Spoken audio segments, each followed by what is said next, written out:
Psychology के according conflict दो या दो से ज़्यादा ऐसी स्ट्रॉन्ग डिज़ायर्स या मोटिव्स होती हैं जो एक साथ सॉल्व नहीं हो सकती। आप कोई भी एक मोटिव चूज़ करें, दूसरे को छोड़ने में आपको जो एक फियर होगा, एक एंक्शियसनेस होगी, उस चीज़ को भी कॉन्फ्लिक्ट कह सकते हैं। इसके 3 तरीके से इसे डिवाइड किया जाता है: interpersonal conflict, intrapersonal conflict and unconscious conflict. So basically interpersonal is like जब दो लोगों के बीच में कॉन्फ्लिक्ट हो रहा हो, आपकी और मेरी बात नहीं मैच कर रही, और या पावर डायनामिक्स गड़बड़ है या कुछ भी। इंट्रापर्सनल अपने अंदर, अपने मन के अंदर ही जो कॉन्फ्लिक्ट्स होते हैं, जैसे कि दो गोल्स के बीच में हो सकते हैं। आपको एक इंसान से शादी करनी है, पर अगर आप उससे शादी करेंगे तो आपके पेरेंट्स नहीं मानेंगे, तो आपको किसी एक को छोड़ना पड़ सकता है। ऐसे टाइप के कॉन्फ्लिक्ट्स इंट्रापर्सनल होते हैं।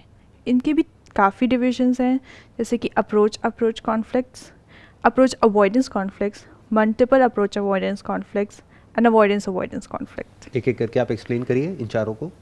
ओके, सो अप्रोच ऐसा होता है जिसमें दोनों ऑल्टरनेटिव्स आपके लिए अच्छे हैं। अगर जैसे कहें कि आपके पास 2 जॉब अपॉर्चुनिटीज़ आई हैं, दोनों ही बहुत अच्छी कंपनीज़ की हैं, तो ये कॉन्फ्लिक्ट इतना डिस्ट्रेसिंग नहीं है, बिकॉज अगर आप एक को चूज़ करेंगे तो दूसरा अपने आप वैनिश हो जाएगा, आपको ज़्यादा फ़र्क नहीं पड़ेगा इस चीज़ से। लेकिन अगर अप्रोच अवॉइडेंस की हम बात करें, तो ये वही चीज़ है कि अगर आप शादी वाला ही टॉपिक ले लें कि आप एक अपने पार्टनर से शादी करना चाहते हैं बट पेरेंट्स अगेंस्ट है, तो आप उस चीज़ को अप्रोच तो करना चाहते हैं, बट अवॉइडेंस इसलिए है क्योंकि पेरेंट्स से अलग होना पड़ेगा। क्या हम इसमें अप्रोच और अवॉइड की बजाय एक और वर्ड भी यूज़ कर सकते हैं, that is desire and fear? क्योंकि अप्रोच का मतलब कि हम अपने किसी गोल को या टारगेट को या किसी डिज़ायर की तरफ जा रहे हैं, अप्रोच कर रहे हैं उसको। अवॉइड का मतलब हो गया कि हम उसको अवॉइड करना चाहते हैं, जैसे कि प्लेजर की तरफ हम जाते हैं, अप्रोच हो गया, और पेन को हम अवॉइड करते हैं, राइट? तो हम इसको डिज़ायर और फियर भी कह सकते हैं, राइट? क्रेविंग एंड एवर्जन भी कह सकते हैं, डिज़ायर और फियर भी कह सकते हैं, अंडरलाइंग अगर हम उसके पीछे का थॉट देखें तो। हाँ, कॉन्फ्लिक्ट कोई भी ऐसी ही चीज़ों को कहा जाता है जो आप डिज़ायर करते हैं या आपकी नीड्स है या आपके फियर्स से रिलेटेड है। कॉन्फ्लिक्ट हमेशा इन्हीं चीज़ों में होगा आपको। इसके अलावा जो सबसे लास्ट अप्रोच है वो होती है आपकी अवॉइडेंस। इसमें ये है कि आपको दोनों ही चीज़ें चूज़ करने पे, एक तरफ कुआं एक तरफ खाई वाली सिचुएशन जिसे हम कहते हैं, कि कुछ भी आप चूज़ करो आपको घाटा है ही। मतलब अगर इसका एक सिंपल सा एग्जांपल दिया जाए तो आपके 2 हाथ हैं, तो आपको अगर ऑप्शन दिया जाए कि ये वाला कटवाना है, ये वाला कटवाना है, हाँ, तो दोनों ही आपके लिए प्रॉब्लमेटिक है। हाँ आप दोनों ही नहीं चाहते हो, बट मजबूरी है, तो दोनों में से डॉक्टर तो आकर के कहेगा कि भाई एक को ही हम बचा सकते हैं, व्हाटएवर, तो अब क्या किया जाए, है ना? हाँ, इससे ही रिलेटेड आपके अनकॉन्शियस कॉन्फ्लिक्ट है। तो इसमें डिफ्रेंसिएशन पता होना चाहिए इंट्रापर्सनल और अनकॉन्शियस में, क्योंकि ये दोनों ही अंदर हैं दिमाग के। इसमें होता ये अनकॉन्शियस कॉन्फ्लिक्ट आपको पता नहीं होता कि आपको इस चीज़ से प्रॉब्लम है। जैसे हम बचपन से बच्चों को सिखाते हैं कि क्या कहते हैं, लड़ाई झगड़े या फिर गुस्सा दिखाना गलत चीज़ है। तो कभी अगर बच्चे को गुस्सा भी आता है या फ्रस्ट्रेट होता है वो किसी से, तो वो बता नहीं सकता क्योंकि सोसाइटी ने ये शो कर दिया कि ये चीज़ ठीक नहीं है। अब वो आपके अंदर है, बट आपको पता नहीं चल रहा कि आप क्यों, आपको प्रॉब्लम हो रही है, आप क्यों डिस्ट्रेस में हो इतना ज़्यादा, आपको क्यों परेशानी है। तो वो चीज़ अनकॉन्शियस होती है, जो चीज़ कॉन्शियस सप्रेस कर देता है। और फिर डिस्ट्रेस तो है वहाँ पे, कॉन्फ्लिक्ट तो है, बट उसका सल्यूशन नहीं मिल पाता क्योंकि आप सोर्स ही नहीं पता कर पा रहे कि क्या है। Oh, so what you are saying is, एक जो अनकॉन्शियस कॉन्फ्लिक्ट हो गया, वो बेसिकली सामने वाले को पता ही नहीं है कि कॉन्फ्लिक्ट क्यों हो रहा है। हाँ, मान लो एक फीलिंग ऑफ सैडनेस है, फीलिंग ऑफ अनईजीनेस है, या फिर कंफ्यूजन है, बट उसका रीज़न ही नहीं समझ आ रहा है कि क्यों है। हाँ, तो वो अनकॉन्शियस लेवल पे हो गया। और अगर 2 चॉइसेस हैं, साफ नज़र आ रही है, that could be related to approach और अवॉइडेंस, बट उसको दिख रही है, तो उसको हम बोल सकते हैं एट द कॉन्शियस लेवल, या जिसको इंट्रापर्सनल हम बोल सकते हैं, राइट? अब इसके रूट कॉजेज़ पर अगर हम बात करें तो इसके रूट कॉजेज़ काफ़ी तरीके से हो सकते हैं। आपकी इंफॉर्मेशन प्रोसेसिंग गलत हो सकती है। एक रीज़न हो सकता है कि आपकी डिज़ायर्स जो हैं वो उनके बीच में हो सकता है कि आप कुछ चाहते हैं बहुत ज़्यादा और वो आपको नहीं मिल रहा, तो वो एक कॉन्फ्लिक्ट का कारण हो सकता है। उसके अलावा फियर्स भी एक कारण हो सकते हैं कि आप किसी चीज़ से दूर भाग रहे हैं बट वो चीज़ आपको भागने नहीं दे रही, या कोई ऐसी सिचुएशन है, उसमें भी कॉन्फ्लिक्ट एक कारण हो सकता है। इसके अलावा वैल्यूज़ का एक रीज़न हो सकता है, आपके वैल्यूज़ कुछ और हो, मेरे वैल्यूज़ कुछ और हो, और फिर उसमें क्लैश हो। या आपको लगता है कि मेरे वैल्यूज़ ऐसे हैं बट सामने वाला मुझसे कुछ और एक्सपेक्ट करता है, बट मेरे लिए करना भी इम्पॉर्टेंट है, उसमें भी हो सकता है कॉन्फ्लिक्ट। तो अभी तक आपने जो भी कुछ कहा है, अगर उसको हमको 3 कैटेगरीज में डिवाइड करना हो, तो 1 इज़ इंटरपर्सनल, यानी 2 लोगों के बीच में। एक हो गया इंट्रापर्सनल, वो है हमारे ही अपने थॉट्स दो कॉन्ट्राडिक्टिंग थॉट्स के बीच में, या थॉट्स और फीलिंग्स के बीच में, थॉट्स और इमोशंस के बीच में। तीसरा हो गया एट एन अनकॉन्शियस लेवल, कि हमें पता तक नहीं है कि वो कॉन्फ्लिक्ट हो क्यों रहा है। उसको हम इस तरीके से कह सकते हैं कि कोई थॉट आ रहा है हमारे माइंड में, कोई फीलिंग जनरेट हो रही है, बट हम चाहते हैं कि वो ना हो, लेकिन हमको यही नहीं पता कि क्यों ना हो, उसका रीज़न हमको नहीं मिल रहा है।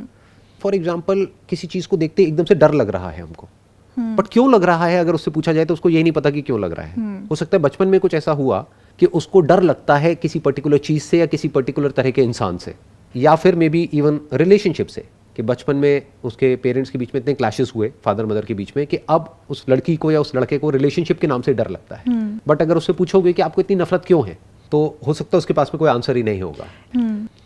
तो ये हो गए 3 रीजंस जो अभी आपने डिस्क्राइब करे। इन तीनों रीजंस की रूट क्या है, जड़ क्या है, अगर हमको जड़ को देखना हो, क्या वो अलग अलग है तीनों की या एक ही है? अगर हम देखें तो रूट कॉजेज वही सेम रहते हैं। आप किसी भी तरीके की कॉन्फ्लिक्ट रहे, आपके इन्फॉर्मेशन लेने का तरीका, आपके फियर्स, आपके डिज़ायर्स, नीड्स, यही रूट कॉजेज रहते हैं, चाहे किसी भी टाइप का कॉन्फ्लिक्ट हो। सो यू आर सेइंग कि जो रूट कॉज है that could be desires, fears, hopes, aspirations, ये सब जो होते हैं कहीं ना कहीं, ये जो हमारी वैल्यूज़ होती हैं वो सब बेसिकली इन तीनों के ही रूट कॉजेज हैं। और डिज़ायर और फियर भी हम 2 बोल तो रहे हैं, बट एक्चुअल में 2 नहीं है, एक ही है। यानी fear is the opposite of desire, अगर हम ध्यान से ऑब्जर्व करें, क्योंकि उन्हीं चीज़ों से रिलेटेड हमारे अंदर डर होता है जिससे रिलेटेड डिज़ायर्स होते हैं। फॉर एग्जाम्पल, हमारा कोई अपना है तो उनके साथ रहने का हमारे अंदर डिज़ायर है, इसीलिए उनको खोने का डर है। कोई ऐसा इंसान है जिससे रिलेटेड हमारे अंदर कोई डिज़ायर नहीं है, तो उसको खोने का डर भी नहीं है। तो हमको एक रूट कॉज मिला इन तीनों इश्यूज का, दैट इज डिज़ायर, और we can call it a self centric desire, क्योंकि desire is by its very nature self centric. वो होलिस्टिक तो हो ही नहीं सकता, because we can't perceive the whole. तो होलिस्टिक डिज़ायर नाम की कोई चीज़ नहीं है इस दुनिया में। क्योंकि होलिस्टिक में क्या आया, फिर सिर्फ ये प्लैनेट नहीं आएगा, सारे प्लैनेट्स आ जाएंगे, पूरा का पूरा यूनिवर्स आ जाएगा। तो होल को तो हम कभी परसीव ही नहीं कर सकते, तो होलिस्टिक डिज़ायर हो कैसे सकता है? इम्पॉसिबल। तो अब इसको एक एक करके देखते हैं कि डिज़ायर्स किस तरीके से कॉन्फ्लिक्ट क्रिएट करते हैं। कि जो डिज़ायर है इसके भी हम सेंटर पर आ गए, that is the self, the me that is operating, me which is different from you, which is the root of all conflicts. So, can a person be free from all kinds of conflicts at all levels? That is difficult. We live in a very complex society. आप एक चीज़ से free होगे कुछ और हो जाएगा, फिर दूसरी चीज़ से होगे कुछ तीसरा हो जाएगा। बट अगर आपको पता है कि आपको कैसे रिजॉल्व करना है उससे, या कैसे डील करना है, ये आपको रूट कॉज भी पता है कि ये चीज़ हो रही है मेरे साथ, और आप डील करने को तैयार हो उससे, तो you can always come out of it. ऐसा तो हो नहीं सकता कि हम ऐसे सोसाइटी में रहे, हमारे साथ कोई प्रॉब्लम ही ना हो, कोई कॉन्फ्लिक्ट्स ही ना हो, कोई चूज़ ही ना करना पड़े। हमारी सोसाइटी इतनी कॉम्प्लेक्स है, पैसे कमाने हैं, ये भी करना है, वो भी करना है, और क्या कहते हैं, पता नहीं क्या क्या क्या बैलेंस करना है बेसिकली। बहुत कॉमन क्वेश्चन है कि अपनी हेल्थ में, रिलेशनशिप्स में और करियर में बैलेंसिंग करनी है एंड ऑल दैट, राइट? तो अनलिमिटेड तरह के कॉन्फ्लिक्ट्स हैं। तो क्या कोई ऐसा सोल्यूशन है? चलो इसको 2 पार्ट्स में डिवाइड करते हैं। एक हो गया एक्सटर्नल कॉन्फ्लिक्ट्स, एक हो गए इंटरनल कॉन्फ्लिक्ट्स। तो एक्सटर्नल को तो पूरी तरह से खत्म नहीं किया जा सकता है, क्योंकि जब तक अलग अलग लोग रहेंगे तो कॉन्फ्लिक्ट रहेगा। ये बेसिकली कॉन्फ्लिक्ट क्या है, अगर इसको आप रूट लेवल पे जाकर के देखेंगे, जो जानवरों में भी आपको देखने को मिलेगा, that is the desire for survival, the instinct for survival, survival of the fittest. Survival of the fittest. जानवरों में क्या है कि किसी भी तरीके से जिंदा रहना है, तो उसके लिए उनको क्या समझ आता है, ये मेरी टेरिटरी है, तो मुझे इस टेरिटरी को प्रोटेक्ट करना है। अगर इस टेरिटरी में कोई और आ गया तो जो खाना मिलेगा वो शेयर करना पड़ेगा, तो हो सकता है मैं भूखा मर जाऊंगा। इसलिए जानवर आपस में लड़ते हैं और कई बार एक दूसरे को मार भी देते हैं, मर भी जाते हैं। बट अगर अंडरलाइंग उस सब के पीछे देखा जाए तो कॉज क्या है? The instinct for survival.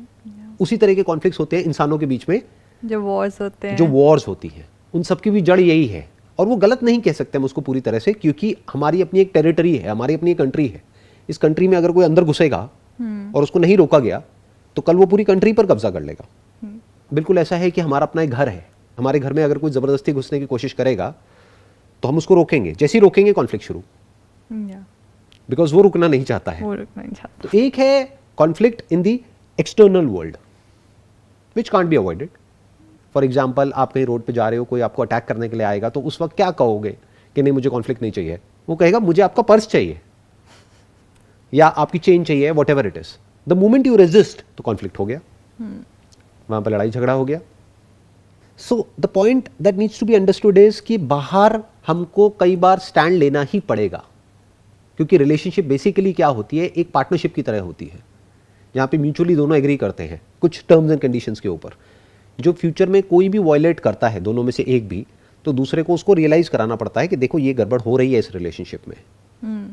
इसके ऊपर हमने बात करी थी कि हम इस पे कॉम्प्रोमाइज नहीं करेंगे, लेकिन ये कॉम्प्रोमाइज चल रहा है, तो वो एडजस्टमेंट करनी पड़ेगी, बात करनी पड़ेगी. The moment you talk to the other person, तो एक तरीके से आप उसकी टेरिटरी में एंटर कर रहे हो, क्योंकि वो कुछ कर रहा है, या तो आप उसको रोक रहे हो या खुद कुछ ऐसा करना चाहते हो जो उसने आपके लिए टेरिटरी बनाई है, उसको तोड़ करके बाहर निकलना चाहते हो. So the moment you do that, there is bound to be conflict. So what I am saying is, बाहर तो कॉन्फ्लिक्ट रहेंगे ही, between two people, between two groups, between two religions, between two nationalities, between two ideologies, two beliefs, वहाँ पर तो conflict रहेंगे ही रहेंगे. But the point is, बाहर चाहे कॉन्फ्लिक्ट हो या ना हो, उससे फर्क नहीं पड़ता है, क्योंकि कई बार आपको स्टैंड लेना ही पड़ेगा, अपने पेरेंट्स के अगेंस्ट, अपने हस्बैंड के अगेंस्ट, अपनी वाइफ के अगेंस्ट, अपने इन लॉज के अगेंस्ट, अपने फ्रेंड्स के अगेंस्ट, अपनी कंपनी के अगेंस्ट, इस सिस्टम के अगेंस्ट, मे बी गवर्नमेंट के अगेंस्ट. आपको कभी कभी स्टैंड लेना ही पड़ेगा, जहां भी कुछ आपको गलत होता हुआ दिखेगा, या आपको ऐसा लगेगा कुछ भी अनफेयर हो रहा है आपके साथ या आपके ग्रुप के साथ या आपकी कम्युनिटी के साथ, या जिसके लिए आप केयर करते हो, या जिसके लिए भी आप केयर करते हो, या जिससे भी आप आइडेंटिफाइड हो उसके साथ में. तो the moment you take a stand for what you feel is right, तो वहां पे क्लैश हो जाएगा. तो वो तो हो गया बाहर की दुनिया में जो क्लैश होना है. बट उनके सोल्यूशन निकाले जा सकते हैं through cooperation and communication and understanding the other's point of view to agree with everybody. But वो पॉसिबल नहीं है, क्योंकि दुनिया में हमेशा, क्योंकि अगर अब हम दुनिया को बारीकी से ऑब्जर्व करें, स्पेशली सोशल मीडिया कितने ज़्यादा पेनिट्रेट करने के बाद में, तो रेडिकलाइजेशन बढ़ता चला जा रहा है. बेसिकली पूरा का पूरा जो सोशल मीडिया है, उसके पीछे जो आर्टिफिशियल इंटेलिजेंस है, वो लोगों को दो ग्रुप्स में डिवाइड करती चली जा रही है. एक इंसान के माइंड में एक अलग दुनिया है, दूसरे इंसान के माइंड में एक अलग दुनिया है.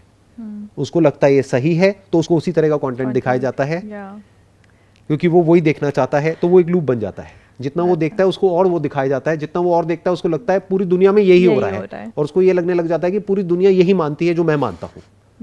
और दूसरी तरफ उसका एक और अपोजिट ग्रुप है जो कुछ और ही मानता है. तो यहाँ पर तो दो जगह पे क्लैशेस होने ही होने हैं, इनएविटेबल है बाहर की दुनिया में.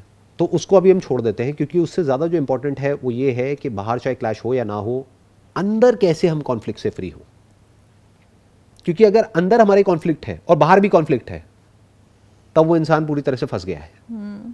वो डील ही नहीं कर सकता उस सिचुएशन से. बट द पॉइंट इज, अगर अंदर हमारे कोई कॉन्फ्लिक्ट नहीं है, उसका हम सॉल्यूशन निकाल लेते हैं, तो हम बड़े से बड़े कॉन्फ्लिक्ट से भी बड़ी आसानी से बाहर आ सकते हैं या डील कर सकते हैं बाहर की दुनिया में. और एक बार को अगर हम बाहर की दुनिया को छोड़ भी दें, तो अंदर अगर हम पीसफुल हैं, तो देयर इज अ पॉसिबिलिटी कि ये जो वर्ड्स हम यूज करते हैं, happiness, bliss, peace of mind, satisfaction, mind के इसके आसपास कहीं हम पहुंच सकते हैं. तो मतलब आप ये कहना चाहते हो कि आप माइंड के चार्टर को थोड़ा कम कर दो, जिसे हम कहते हैं, और थोड़ा शांत से, ताकि मतलब बहुत बार ऐसे मैंने गुरुज को और मोटिवेशनल स्पीकर्स और ऐसे लोगों को भी सुना कि आप माइंड के चार्टर को बंद कर दो, which is not impossible directly, but हाँ आप काफ़ी कम कर सकते हो. अभी जो वर्ड आप यूज़ कर रहे हो ना, कि हमारे अंदर कॉन्स्टेंटली चैटरिंग चलती रहती है, एक शोर है बहुत ज़्यादा. कोई भी अगर अपने अंदर झांक करके देखेगा ना, अपनी ब्रेन के अंदर, तो उसको नज़र आ जाएगा. कोई इंसान थोड़ा सा भी अवेयर है, तो वो झांक करके देखेगा, तो अंदर उसको बहुत तरह की आवाज़ें सुनाई देंगी. एक आवाज़ कुछ और कह रही होगी, जैसे हम बोलते हैं ना, मेरे अंदर की आवाज़.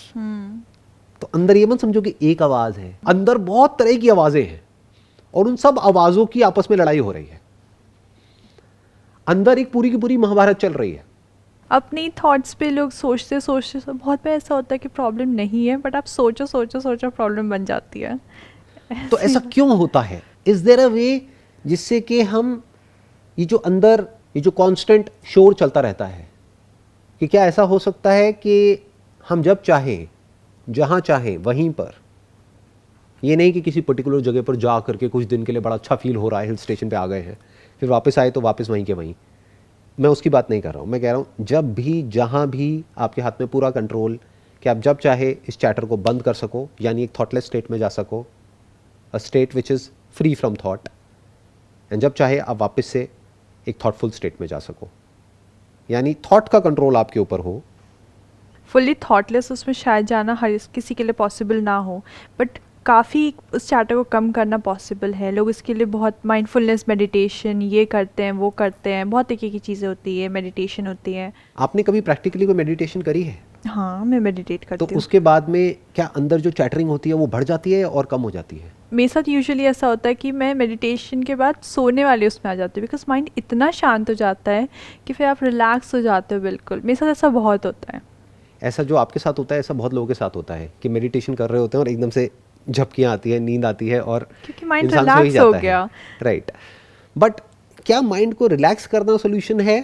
क्या उससे कॉन्फ्लिक्ट खत्म होता है? क्योंकि ज़्यादातर लोग यही करते हैं जो अभी आप कह रहे हो। हम क्या सोचते हैं इसका सोल्यूशन क्या है कि माइंड को रिलैक्स कर दो। I am not talking about that, क्योंकि that is basically a temporary escape. जैसे गहरी नींद में होता है, सब कुछ रुक जाता है, जैसा पीने के बाद में होता है, ड्रिंक करने के बाद में होता है। इसीलिए तो लोग ड्रिंक करते हैं, बट वो कुछ देर के लिए है। That is just a temporary state जिसको हम इंड्यूस कर रहे हैं किसी एक्टिविटी के थ्रू, किसी एक्शन के थ्रू, जो कुछ देर तक तो रहेगी, उसके बाद में फिर बैक टू वहीं के वहीं पहुंच जाएंगे। क्योंकि कॉन्फ्लिक्ट की जड़ तो वहीं के वहीं है ना। कॉन्फ्लिक्ट की जड़ क्या है? दो। जहां भी दो रहेंगे वहां पे कॉन्फ्लिक्ट रहेगा ना। जैसे आप अपने ही अंदर कॉन्फ्लिक्ट है, आपको मैंने दो जॉब्स हैं जो बहुत अट्रैक्टिव जॉब ऑफर्स हैं, ये आपको बाहर में किसी से वो नहीं करना, बट कॉन्फ्लिक्ट ये है कि कौन सा चूज़ करूँ उन दोनों में से। पैकेज भी सेम है, उनकी रेपुटेशन भी सेम है, एक थोड़ा सा पास है, एक थोड़ा सा दूर है, बट आपको कोई ज़्यादा फ़र्क नहीं पड़ता बिकॉज आपके पास कार है। और ऐसी बहुत सारी चीज़ें हैं। अब दोनों ही चीज़ आपके अंदर है, तो वैसे में ये तो बहुत सिंपल से। हाँ, तो अब आप ये सोचो, अभी जो आपने जॉब की बात करी वहाँ पे हम किसी पर्सन को भी लगा सकते हैं जॉब को हटा करके। मानो दो लोग हैं, उसमें से एक को चूज़ करना है, अब किसको चूज़ करें? दोनों के अपने प्लस माइनस हैं। ऐसे ही लाइफ में कोई भी आप डिसीजन लोगे, हर डिसीजन के अपने प्लस माइनस हैं। बट मैं क्या कह रहा हूँ, वो इतना मुश्किल नहीं है। उसकी वजह से अंदर कॉन्फ्लिक्ट नहीं होता है। क्यों? क्योंकि अगर आपको ये गलत फहमी है, आपको मतलब किसको? आपकी ईगो को, कि मुझे पता है कि सही डिसीजन क्या है, तो आप फंस गए। क्योंकि आपको एक्चुअल में नहीं पता है। Do you know it for sure कि ये दो लोग हैं, इन दोनों में से कौन आपके लिए अच्छा होने वाला है फ्यूचर में? बट एक्चुअल में जब शादी करोगे तब असलियत में समझ आएगा कि कौन अच्छा है कौन बुरा है। तो वो तो फ्यूचर में है, future is in the unknown. तो अगर ईगो अपनी लिमिटेशन को देख ले, what is ego? A thought about my self. मैं, मेरा, मेरे, यही तो है ना ego. Thoughts related to this.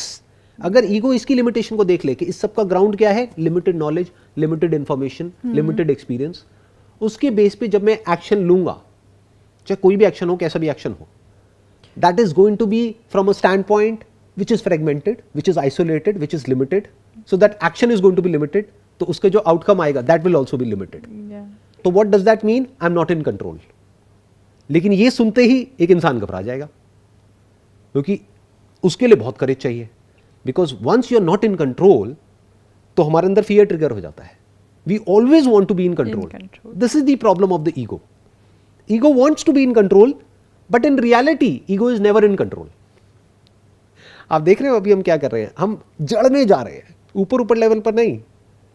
अंदर जो कॉन्फ्लिक्ट होते हैं उसके रूट में जा रहे हैं कि रियलिटी क्या है और हम चाहते क्या हैं। आप चाहते क्या हो? You want to be in control of your life, but reality क्या है? You are not in control of your life.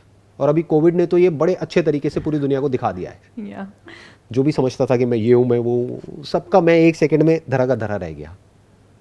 So what I am saying is we are not in control. I am not in control, you are not in control, but we want to be in control. दो create हो गए ना। ये है जड़ conflict की। What should be and what is. Reality को हम कभी देखते ही नहीं है। मेरे से क्वेश्चन पूछेंगे तो क्या पूछेंगे? सर आप मुझे ये बताओ, मेरे माइंड में कंफ्यूजन है, दो डिसीजंस हैं, इन दोनों में से मैं कौन सा चूज करूं? मैं कहूंगा भाई मुझे नहीं पता। और सच ये है कि तुझे भी नहीं पता, और पता लग भी नहीं सकता जब तक तू वो डिसीजन नहीं लेगा। That is true. इसीलिए आज से हजारों साल पहले भगवत गीता में क्या लिखा गया था? कर्म किए जा, फल की इच्छा मत कर। उसके पीछे एक रीजन है, लोगों ने उसका मतलब ही नहीं समझा कभी डीपली। समझने की कोशिश नहीं करी कि क्या कहा जा रहा है, किस लेवल से क्या बात करी जा रही है। मतलब आपका कंट्रोल सिर्फ यहां तक है कि आप क्या डिसीजन लेते हो और क्या नहीं लेते, दैट्स इट। आउटकम आपके ऊपर नहीं है, आउटकम आपके हाथ में है ही नहीं, it's beyond your control. If the ego sees it as a fact, और फिर जो भी लिमिटेड इंफॉर्मेशन आपके पास में आ रही है उसके बेस पे आप एक एक्शन ले रहे हो, ये जानते हो कि ये लिमिटेड है और इसका आउटकम भी लिमिटेड ही आने वाला है। लिमिटेड मतलब क्या, जो भी सोच रहे हो उससे अलग आने वाला है, क्योंकि आप जो सोच रहे हो अनलिमिटेड है। आप तो कुछ भी सोच सकते हो ना, इमेजिनेशन की तो कोई लिमिट है ही नहीं, बट आउटकम उससे अलग आएगा जैसा भी आप सोच रहे हो। तो फिर आप क्या करोगे, दो जो चॉइसेस हैं उसमें से मे बी एक पेपर लेकर के उसमें बीच में लाइन खींच करके एक डिसीजन लोगे, but you will not be sure about the outcome. In other words, you will not expect about the outcome as per your own desires or fears for that matter. In this way you can be free from all kinds of expectations. It is a big part of conflict actually, the expectations, you know, मैं ऐसा करूँगा तो ऐसा होगा, या ऐसा करूँगा तो ऐसा होगा, या the expectation part. ध्यान से समझो ये expectations क्या है, जिसको हम expectations बोलते हैं। एक है reality, यानी what is, जो जैसा है सो है इस दुनिया में। अब बिल्ली चूहे को खाती है, आपको अच्छा लगता है बुरा लगता है, उससे इस यूनिवर्स को कोई फर्क नहीं पड़ता है, दैट इज अ फैक्ट। तो अगर फैक्ट से हमको डर लगता है तो अब हमें कौन बचाएगा? ये जड़ है सारी की सारी प्रॉब्लम की। We are not looking at things as they actually are. क्या है जो हमारे कंट्रोल में है और क्या है जो हमारे कंट्रोल में नहीं है। अगर हम दोनों को आराम से देख लें, बाइफरकेट करके स्टेप बाय स्टेप, और समझ जाएं कि जो भी हमारे कंट्रोल में है वो एक्चुअल में हमारे कंट्रोल में नहीं है, कल क्या होने वाला है वही हमारे कंट्रोल में नहीं है। अगर इस फैक्ट को हम देख ले, and if you are okay with it deep down कि जैसा है सो है, and we are not just saying it, we are living like that, then we are free from all kinds of conflicts at all levels. इस सबसे free होने का मतलब क्या है? जो जैसा है उसको एज इट इज देख लिया, उसको बदलने के बारे में नहीं सोचा, एक्सेप्ट कर लिया, उसको एक्सेप्ट भी नहीं किया। बिकॉज एक्सेप्ट करने में क्या आ जाता है कि बहुत सारी चीजें ऐसी होती है जो हम एक्सेप्ट नहीं कर सकते। फॉर एग्जाम्पल किसी की डेथ है, हम उसको एक्सेप्ट नहीं कर सकते ना, हो सकता है हमें बुरा भी लगेगा, हम रोएंगे भी। So I am not talking about acceptance here. एक हो गया एक्सेप्टेंस, एक हो गया डिनायल, एक हो गया अप्रोच, एक हो गया अवॉइडेंस। मैं क्या कह रहा हूं, एज इट इज देखो, जो भी हो रहा है तो चीजें बड़ी सिंपल हो जाती है। जब भी आप मैं को अलग कर देते हो ना, जो सारी चीजें ऐसे चल रही हैं, बस मैं नहीं हूं उसमें। नॉट एग्जैक्टली, बिकॉज मैं तो रहेगा, मैं अलग नहीं कर सकते आप, बिकॉज अलग करोगे फिर दो क्रिएट हो जाएंगे, फिर एक कॉन्फ्लिक्ट क्रिएट हो जाएगा। ये भी बहुत लोग कोशिश करते हैं कि अनबायस्ड होकर के एज अ थर्ड पर्सन बैठ करके अपने थॉट्स को देखना, उससे क्या हो जाएगा? You are identified deep with in, you are that, minus your thought, where are you, what are you? You are nothing but a bundle of experiences, memories and your thoughts put together. तो आप उससे detach कैसे हो जाओगे? Detach होते ही चीज़ें ही dissolve हो जाएंगी।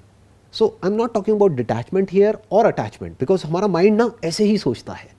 This is the basic problem of the mind. Opposites में चलता है, राइट एंड रॉन्ग, अच्छा और बुरा, pain and pleasure, attachment detachment, पकड़ना है या छोड़ना है। मैं क्या कह रहा हूँ, यहाँ पे कोई अलग बात कर रहा हूँ, अगर उसको हम ध्यान से समझ पा रहे हैं कि जो जैसा है सो है, ना उसको एक्सेप्ट करना है ना उसको डिनाई करना है, जो है सो है। एक एग्जांपल देता हूं बड़ा सिंपल सा। हमारे माइंड में कोई भी कैसे भी थॉट्स आ सकते हैं, क्या ये फैक्ट है या इल्यूजन है? That is a fact. It's a fact.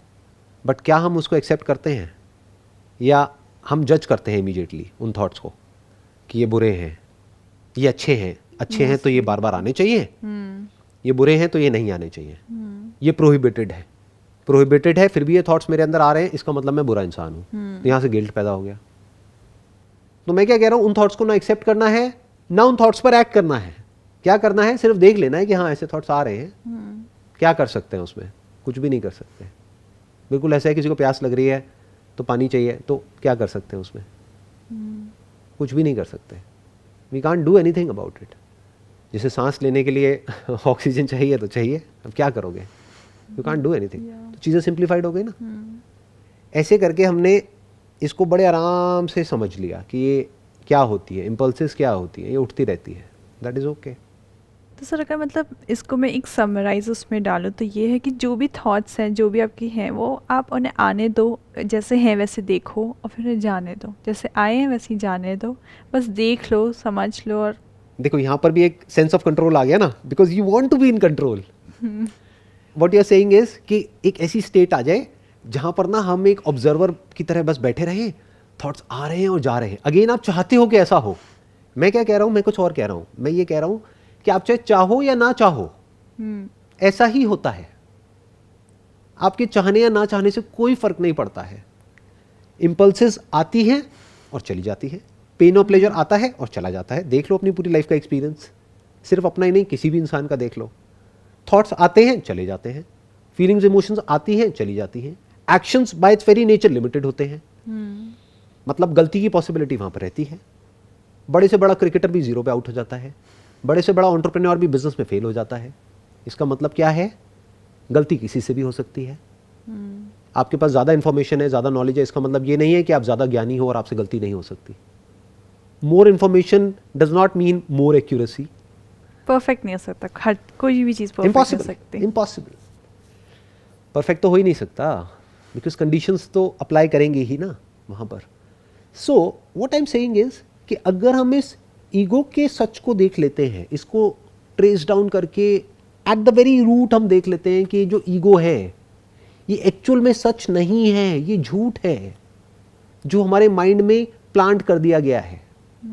सबके माइंड में बचपन में ही, जब वो बच्चा 1-2 साल का होता है तब उसके माइंड में प्लांट कर दिया जाता है, मानो लड़का है तो तू पप्पू है और लड़की है तो तू पिंकी है, व्हाटएवर। तो अब उसने आइडेंटिफाई कर लिया है उस नाम से, और वो जो भी सोच रहा है, जो भी सोच रही है, उस सबका सेंटर पॉइंट क्या है, पप्पू और पिंकी। तो उसको इसको क्वेश्चन करना पड़ेगा। The moment that person starts questioning this, the very root of conflict, तो वो इसके झूठ को देख लेता है कि ये सच नहीं है। पप्पू मतलब क्या, एक बॉडी, क्या वो बॉडी के लेवल पर किसी दूसरी बॉडी से अलग है, अपीयरेंस वाइज अलग है, बट क्या fundamentally eight the level of जैसे वो बॉडी फंक्शन कर रही है, उसको भी प्यास लगती है, उसको भी लगती है, उसके अंदर भी सेंसेशंस उठती है, उसके अंदर भी उठती है। It is not similar at a fundamental level, it is same. Biologically it is same, ये समझना पड़ेगा। तो फिर नाम देने से क्या होता है? अभी साइंस ने इतनी तरक्की कर ली है और आने वाले कुछ सालों में आई वोंट बी सरप्राइज्ड कि जब आप यहाँ पर बैठे हो, आपकी जो कॉन्शियसनेस है उसको कनेक्ट कर दिया जाएगा मेरी ब्रेन से, और मेरी कॉन्शियसनेस को कनेक्ट कर दिया जाएगा आपकी ब्रेन से। इस पर रिसर्च चल रही है बहुत तेज़ी से, और ये बहुत जल्दी आने वाला है मार्केट में, कि आप यहीं बैठे बैठे किसी की भी ब्रेन से कनेक्ट हो सकते हो और वो एक्सपीरियंस कर सकते हो जो वो कर रहे हैं इस मोमेंट में। तो अब आप क्या कहोगे, मैं ये हूं या वो हूं? तो इस तरह से हम कभी नहीं सोचते हैं। तो अगर इस तरह से हम सोचने लग जाए तो होगा क्या कि हम ईगो के सच को देख लेंगे। जहां हमने उसके सच को देख लिया तो हमें समझ आ जाएगा कि एक्चुअल में मैं कुछ नहीं करता हूं। जब मैं कुछ करता ही नहीं हूं तो मैं परेशान क्यों हो रहा हूं? सब कुछ अपने आप हो रहा है। और जब मैं कुछ नहीं करता हूं तो वो भी कुछ नहीं करता है। बट इसका मतलब ये नहीं है कि जो भी एक्शंस लिए जा रहे हैं उस पर पनिश नहीं करना है सामने वाले को, नहीं तो सोसाइटी में केओस हो जाएगा। तो सोसाइटी में ऑर्डर को मेंटेन करने के लिए पनिशमेंट और रिवॉर्ड जरूरी है, ताकि उस इंसान के अंदर डर हो लॉ एंड ऑर्डर का, जिससे कि वो काम ना करे। बट अगेन उसको कंट्रोल किससे किया जा रहा है? वो खुद नहीं कंट्रोल कर रहा है अपने आप को, डर से कंट्रोल किया जा रहा है। डर जो बाहर से इंपोज किया जा रहा है, जो सबके लिए अच्छा है, हो सकता है उसे एक के लिए अच्छा नहीं है। हैविंग सेड दैट, अगर इसको हम बारीकी से ऑब्जर्व कर लेते हैं और डीप डाउन जा करके देख लेते हैं कि ईगो से बड़ा जो मिथ है इस दुनिया में और कोई नहीं है, क्योंकि हर कोई इंसान इररिस्पेक्टिव ऑफ वो कहाँ रहता है या रहती है, सब इसको सच मानते हैं। मेरा नाम मतलब मैं। यहाँ पर क्या करना होता है कि हमें बहुत ही बारीकी से इसको ऑब्जर्व करना होता है कि जिसको भी मैं कह रहा हूँ वो एक्चुअल में क्या है। अगर हम उसको एज इट इज देखते हैं तो वो मैं हमें कहीं भी नजर नहीं आता है। तो जब मैं है ही नहीं तो मैं के जो भी एक्शंस हैं, उसके जो भी आउटकम्स हैं, हम उससे भी फ्री हो गए। हम मैं से फ्री हो गए, मैं के पास से, मैं के फ्यूचर से, सबसे फ्री हो गए। If somebody is free from This notion of me as a separate identity which exists in isolation, which is always in fight with the universe, with the whole, with others, striving to get something for himself or herself, जहां पर हम बोलते हैं ना survival of the fittest, तो वो इस पूरे प्रेशर से फ्री हो जाता है या हो जाती है. फिर क्या बचा रह जाता है? बेसिक नीड्स बची रह जाती है. वो क्या है? रोटी कपड़ा मकान, बस खत्म. क्या ये रियलिटी को देखना मुश्किल लग रहा है या आसान है? मतलब अगर कोई इंसान एज इट इज देखना चाहे तो इसमें मुश्किल क्या है? कि फॉर एग्जाम्पल ये 2 मग्स पड़े हुए हैं हमारे सामने, एक का नाम हमने कुछ दे दिया, एक का नाम कुछ दे दिया. नाम देने से क्या होता है? दोनों मग है. क्या हम इस सच को नहीं देख सकते? अंदर का जो कंटेंट है वो भी सेम है. Psychologically we are all same. कोई फर्क नहीं पड़ता हम कहाँ हैं. वही डिजायर और फियर के अकॉर्डिंग ऑपरेट करते हैं. Craving and aversion, pain and pleasure, basic phenomena तो सेम ही है ना. नहीं समझने की जरूरत है कि हम अकेले नहीं फंसे हुए इन सारी चीज़ों में, सब फंसे हुए हैं, सबका सेम ही हाल है. राइट. नंबर 1, सब फंसे हुए हैं, पूरी की पूरी ह्यूमैनिटी फंसी हुई है. और किस लेवल पे फंसी हुई है उसको भी देखना पड़ेगा. At the level of thought. And what is the beginning of thought? Ego. Thought which is problematic. 2 तरह के थॉट्स हो गए ना. एक थॉट एज अ प्रॉब्लम, एक thought as a solution. Thought as a solution क्या है? साइंस, जो कि ऑब्जेक्टिव है. थॉट एज अ प्रॉब्लम क्या है? Subjective thought. Thought related to me as separate from you. That is the beginning of hatred. That is the beginning of conflict. Conflict, yeah. क्योंकि मैं और तू के बीच में तो लड़ाई रहेगी ही रहेगी. अगर दोनों में से कोई एक भी सच को देख लेता है तो जो कॉन्फ्लिक्ट्स हैं वो होने की पॉसिबिलिटी बाहर भी ऑलमोस्ट जीरो हो जाएगी. अंदर तो कोई कॉन्फ्लिक्ट बचेगा ही नहीं, बट बाहर भी जो कॉन्फ्लिक्ट है काफ़ी कम हो जाएंगे, वो ऑलमोस्ट जीरो हो जाएगा. क्यों? क्योंकि वो समझ पा रहा होगा कि जो सामने वाला इंसान है वो क्या कर रहा है, क्यों कर रहा है, किस लेवल से हो रहा है. सब कुछ देख लिया ना अभी हमने, कुछ भी नहीं छोड़ा. क्या देखा? बायोलॉजी को देख लिया, ईगो को देख लिया, और सोसाइटी जो इम्पोज करती है उसको भी देख लिया. मतलब बेसिकली एक तरफ क्या है? Pain and pleasure at the level of biology. Mind के लेवल पर क्या है? My desires and my fears. Society के लेवल पे क्या है? The concept of right and wrong, जिसको मॉरलिटी बोलते हैं. और फिर सबका बैलेंस करना एक वही, और फिर इन तीनों को बैलेंस करना.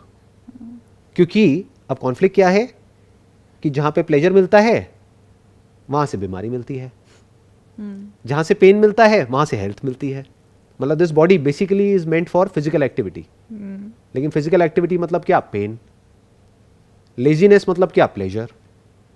Indulgence in pleasure means a disease. मीठा खाते जाओ खाते जाओ खाते जाओ, एक पॉइंट के बाद में जाकर के बीमारियां हो जाएंगी. जितना आप इंडल्ज हो जाओगे सेंसरी प्लेजर्स में, आप बीमारी की तरफ जा रहे हो. जितना अपनी बॉडी को पेन दोगे एक लिमिट में, वो भी एक्सट्रीम में नहीं, उतना ही बॉडी हेल्दी होती चली जाएगी. That is good for the body. तो कॉन्फ्लिक्ट आ गया ना. तो हमारे डिजायर्स अगर इसके अकॉर्डिंग अलाइंड हो तो हम बच सकते हैं. वो भी एक हद तक हम हेल्थ को मेंटेन कर सकते हैं. क्योंकि जहां भी ये आ जाता है ना illusion, I am in absolute control of my health, उस इंसान की जब हेल्थ चली जाती है तो उसके हाथ से सब कुछ ही छूट जाता है. क्योंकि उसको ये लगता है कि अरे मेरे साथ में तो सब कुछ ठीक था, ये क्या हो गया एकदम से. सेंस ऑफ कंट्रोल लूज हो गया उस टाइम, वो पूरा ही खत्म हो गया. तो अगर उसने पहले ही उस स्कोप को थोड़ा सा छोड़ दिया है तो बच जाता है. वो ओपन है, उसको पता है हाँ कोई भी बीमारी लग सकती है, कुछ भी हो सकता है. I am mentally okay with all of that. तो होगा तब की तब देखेंगे. मतलब मैं करते रहूं जो भी करना है, जो होगा उसके बाद होगा. राइट. जो होगा जब होगा तब देखेंगे ना. बट इसका मतलब ये भी नहीं है कि मैं प्लेजर्स में इंडल्ज हो जाऊं आज, कि कल जो होना है सो होगा, अब क्या फर्क पड़ता है. नहीं. At your end, to resolve conflict in the future और to minimise conflict in the external world, what needs to be done is कि हमको पता होना चाहिए कि शॉर्ट टर्म में पेन को बियर करना पड़ेगा, प्लेजर्स को अवॉइड करना पड़ेगा, धीरे धीरे अपनी हैबिट्स को चेंज करना पड़ेगा. ये डिजायर हमारे अंदर होना चाहिए. ये नहीं कि एक सुपरफिशियल लेवल का डिजायर कि मुझे और पैसा चाहिए. अच्छा पैसे से क्या होगा? मैं पार्टी करूंगा. पार्टी से क्या होगा? प्लेजर्स में इंडल्ज हो जाऊंगा. उससे क्या होगा? बीमार हो जाऊंगा. और फिर बीमार होकर के सारा पैसा जो भी मैंने कमाया वो हॉस्पिटल में जाकर के दे दूंगा और मैं मर जाऊंगा. जिम में आप जाकर के देखो कितने लोग मिलेंगे, हॉस्पिटल में देखो कितने मिलेंगे. जिम में बहुत कम लोग मिलेंगे, हॉस्पिटल में लाइन लगी हुई है. उसके पीछे जड़ क्या है? वो यही है जिसकी मैं बात कर रहा हूँ. डिजायर ही गलत है. डिजायर क्या है? वो जो सबके डिजायर है. सबके डिजायर क्या है? ये गधों की रेस हो रही है, इसको हमको जीतना है. मेडल मिलेगा, लेकिन उससे हेल्थ तो नहीं अच्छी होने वाली तेरी। तो डिजायर क्या होना चाहिए? सबसे पहले एक इंसान के अंदर, अगर हम एक्चुअल में एक कॉन्फ्लिक्ट फ्री लाइफ जीना चाहते हैं तो क्या होना चाहिए? अभी तक जो भी कुछ मैंने कहा अगर उसको सम अप करें तो डिजायर ऐसे होने चाहिए जिसमें सेंटर पॉइंट में होना चाहिए अपनी हेल्थ। हायरार्की और नीड्स पहले पूरी होनी चाहिए। पहले आपके बॉडीली नीड्स, आपकी हेल्थ, आपका सब कुछ पहले होगा, Right. उसके बाद बाकी हेल्थ में क्या क्या आ गया? डाइट आ गया, एक्सरसाइज आ गया, फिटनेस की नॉलेज आ गया, अपनी बॉडी को समझना आ गया, प्लेजर्स को अवॉइड करना आ गया, और पेन को सहना भी आ गया। तभी तो हम अपनी हेल्थ को मेंटेन कर सकते हैं। लेकिन एक्चुअल में ऐसा सोसाइटी में देखने को नहीं मिलेगा, रेयर केसेस में मिलेगा। सबसे सेंटर में क्या आना चाहिए? हेल्थ। क्योंकि अगर मेरी ही हेल्थ ठीक नहीं है तो मैं अपनी फैमिली का, अपने बच्चों का, इसका उसका क्या ध्यान रखूंगा, क्या ध्यान रखूंगी?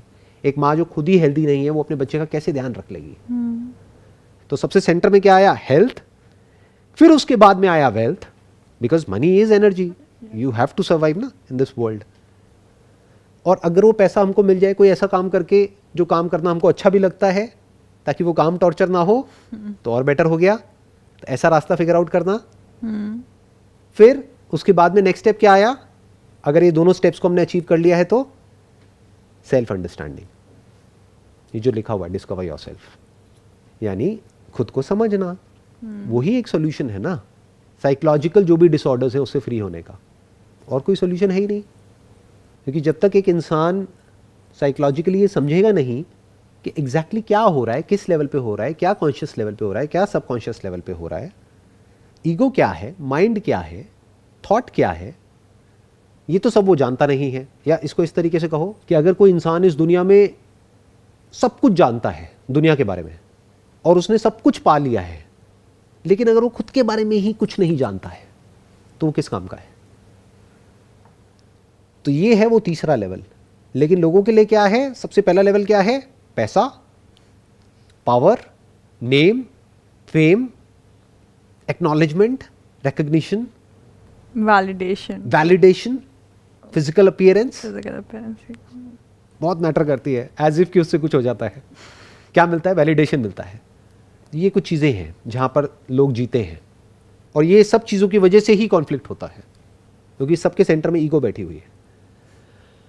तो अगर हम बस इतना सा कर ले जितना अभी हमने डिस्कस किया है, और फिर हम खुद को समझने की शुरुआत कर देते हैं, खुद की एक एक लेयर्स को हटाते हैं और बारीकी से समझते चले जाते हैं, और फिर अगर हम उसके एंड तक जा पाते हैं और ये देख लेते हैं कि मैं एक्चुअल में हूँ ही नहीं, I am not separate from the whole, I am the whole, I am the manifestation of the whole, तो फिर कॉन्फ्लिक्ट पूरी तरह से मिट चुका है। अब उस नदी में उस बुलबुले की कोई एग्जिस्टेंस नहीं है। एक नदी है तो अभी लोग कैसे जी रहे हैं? मैं ये बुलबुला हूं, तू वो है, मैं तेरे से बड़ा हूं, मैं छोटा हूं। यही तो प्रॉब्लम है ना। अब मुझे बड़ा होना है, अरे कितना भी बड़ा हो जाए एंड में तो फट जाएगा। एंड सबका सेम है, बड़े बुलबुले का भी और छोटे का भी, और बड़ा और छोटा भी रिलेटिव है। बड़ा अपने से छोटे को देखेगा तो उसको बड़ा लगेगा, अपने से बड़े को देखेगा तो वो छोटा हो जाएगा। बट नदी के कंपैरिजन में देखा जाए तो सब छोटे हैं। तो अगर आप एक बार इस सच को देख लेते हो कि बुलबुला कहीं भी नहीं है, जिसको बुलबुला कह रहे हैं उसको जब आप छू के देखते हो तो वो पानी है, तो आप क्या हो जाते हो? वही जो आप एक्चुअल में हो। आप बन नहीं जाते हो पानी, आप पानी ही हो। बट आपको ये सच नजर आ जाता है कि मैं पानी हूं, तो अब आप क्या हो गए? अब आप नदी हो गए। You are that river, the river of consciousness. ना you are free from all kinds of conflicts. But अब जो यहाँ पर चीज़ समझने वाली है वो ये है कि मैंने बोल तो दिया है कि जो आइडेंटिफिकेशन है विद अ बबल और अ वेव, ये जब मिट जाती है तब हम एक बहती हुई नदी के जैसे होते हैं। बट ये कैसे मिटे? क्योंकि सभी आइडेंटिफाइड है। अगर इंसान को एट अ फंडामेंटल लेवल देखा जाए तो वो बंदरों से अलग नहीं है। हमारा जो बिहेवियर है वो एक्वायर हुआ है थ्रू इमिटेशन। जैसे सब कर रहे होते हैं वैसे ही हम कर रहे होते हैं। प्लस इतने सालों से एक तरीके से हम सोचते आए हैं, तो ये अपने आप में एक अलग थॉट प्रोसेस है जिसकी मैं बात कर रहा हूं। I am not talking about making your self better, making your ego better. लोग इस रेस में लगे हुए हैं to become something, to achieve something. उनका कोई ना कोई आइडल होता है माइंड में, और वो बनने में लगे रहते हैं पूरी जिंदगी। और फिर अंदर कॉन्फ्लिक्ट चलता रहता है, एक जो करना चाहिए, एक जो वो कर रहे हैं। what should be and what is, there is always a conflict। तो मैं क्या कह रहा हूं कि अगर ये जो मैं है इसको हम क्वेश्चन करते हैं और डीपली समझ लेते हैं कि मैं एक्चुअल में क्या है, इस मैं की सारी लेयर्स को एक एक करके हटा लेते हैं, तब there is a possibility that a person can be free from conflict with in. But ये अपने आप में एक बहुत बड़ा टॉपिक है, तो मे बी इसको जो नेक्स्ट हमारा सेशन होगा उसमें टच करते हैं, that is what is ego. तो अब आप इस पर थोड़ा सा स्टडी करिए कि ईगो क्या है फ्रॉम द साइकोलॉजी पर्सपेक्टिव, फिर उसको हम नेक्स्ट सेशन में डीपली कवर करेंगे। Wish you all the best, see you soon.